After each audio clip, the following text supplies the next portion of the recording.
used to be the laughingstock of the office, called the dreamer, the hippie, even the fool, for believing in something bigger than ourselves.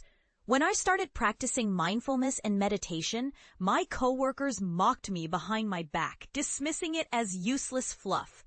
I remember the sneers, the sideways looks, the whispered jokes that stung more than I let on. I was the odd one out. The one who dared to believe that inner peace was worth fighting for in a world obsessed with success and status. One day, after a particularly harsh round of ridicule, I looked at myself in the mirror and made a decision. If they saw me as a laughingstock, then I'd prove them wrong. I left that job, left that environment, and dedicated myself fully to my practice. I read every book I could find, attended retreats, and slowly built a life rooted in stillness and awareness. The journey was brutal. Months of doubt, loneliness, and setbacks. But with each breath, I grew stronger, more centered. I knew I was onto something real. Years passed. I transformed my life and eventually started leading mindfulness retreats, helping others find their own peace amid chaos. I watched people shed their fears, their anxieties, their masks.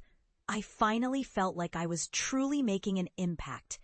Like I was proving my worth in a way that no one could mock. Then, one day, months into a retreat I was leading, I noticed a new registration. No name, just a blank space. I thought little of it until I opened the email confirmation. Signed simply, I was wrong. My heart stopped. I stared at the message, trembling. It was from someone I knew, someone from my past, someone who had mocked my beliefs relentlessly. It was my old coworker. The email was brief but profound.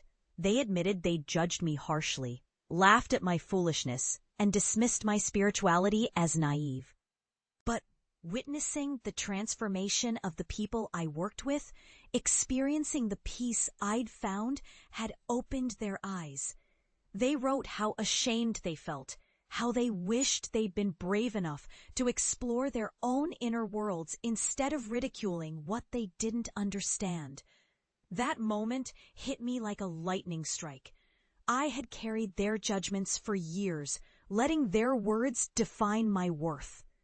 But now I saw them for what they truly were, people trapped in their own fears, too afraid to seek their own light. I replied, thanking them for their honesty, and told them that everyone's journey is different, that true strength is in rising above the noise, in staying true to your path, even when the world laughs. That email was the quiet victory I'd fought so long for. I realized that my greatest triumph wasn't in proving them wrong, but in becoming the person I was always meant to be, unshaken, centered, and finally free. And as I read their words, I knew I'd come full circle. I had turned their mockery into my strength, and in doing so, found my true purpose.